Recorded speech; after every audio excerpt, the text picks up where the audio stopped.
caro amigo, tudo bem? Aqui é o professor Wander e vamos a mais uma aula rápida do nosso curso básico de eletrônica. Nesta aula aqui vamos ver o oscilador em ponte de Wien. Tá? Qual que é a ideia? A ponte de Wien é formada por este conjunto de componentes aqui, onde eu tenho um capacitor e um resistor em série ligados a um capacitor e um resistor em paralelo. E um outro conjunto, o outro lado da ponte, formado por R3 e R4. Lembrando que C1 e C2 têm o mesmo valor e R1 e R2 têm o mesmo valor. Então seria como montar um conjunto de filtros estratégicos para uma certa frequência. Esta aqui é a minha ponte de Wien. Tá? Então, mesmo circuito, só que montado de maneira diferente. Em vez daquele losango, eu tenho aqui R3 e R4, mostrados aqui como uma malha de realimentação, e C1R1 e C2R2 como um filtro, ou uma parte da ponte que liga aqui a entrada não inversora. Também vale C1 igual a C2, que é igual a um certo valor C, R1 é igual a R2, que é um certo valor R. A mesma coisa montada aqui. Tá? Então, vocês podem ver aqui três tipos. Três tipos de circuitos são o mesmo circuito. A diferença é que eles estão dispostos de maneira diferente para que se enxergue melhor o seu funcionamento. Tá? Então, divisor resistivo, R3 e R4, polarizando a entrada no inversora, e o meu conjunto de RCs polarizando a minha entrada não inversora. A característica principal é que esse conjunto de capacitores e resistores me gera aquela defasagem desejada de 180 graus no meu sinal, e eu consigo fazer que esse circuito oscile. Porém, o oscilador com ponte de Wien tem uma característica deveras interessante. Ele precisa de um ganho bastante elevado para começar a oscilar e depois ele precisa que esse ganho diminua.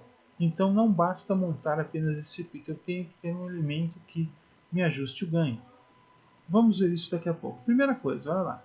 Frequência de operação 1 sobre 2πRC, ou 0,59 sobre RC. Tá? Lembrando que R4 tem que ser maior do que 2 vezes R3. Tem uma relação aqui entre R4 e R3. R4 tem que ser maior do que 2R3. Então, por exemplo, se R3 aqui é 1000 ohms, R4 tem que ser mais de 2000 ohms. Como eu disse, senhores, o oscilador com ponte de Wien não oscila sozinho. Ele precisa do quê? Ele precisa de um grande ganho no início da oscilação e depois que este ganho diminua. Como isso é feito? Uma das maneiras, colocando dois diodos Zenners aqui.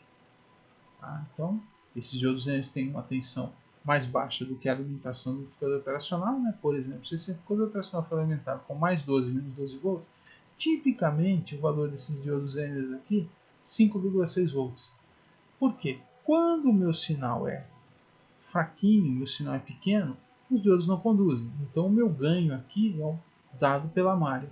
Quando, lembrando, R3 e R4 fazem a malha de realimentação de ganho.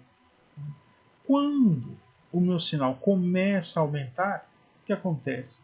Chega a um certo ponto que, ou num sentido ou no outro, ou com uma polarização com outra, os diodos Zenners começam a conduzir. E aí eles fazem o que? Eles reduzem o ganho. Então, o que acontece com o meu circuito? Tem alto ganho no início da oscilação e quando ele chega com um sinal de saída num valor interessante, os diodos Zenners começam a conduzir e reduzem esse ganho. Fixa aqui o meu ganho máximo do meu circuito. Esse oscilador com ponte de Wien. Tá? Então está aqui os diodos Zenners que limitam ganho para sinais elevados de saída. Senhores, na próxima aula vamos ver o oscilador em duplo T. Se você gostou dessa aula, a aula completa dos osciladores pode ser vista nesse link que está na descrição do vídeo. Aqui é o professor Wander se despedindo. Tchau, tchau.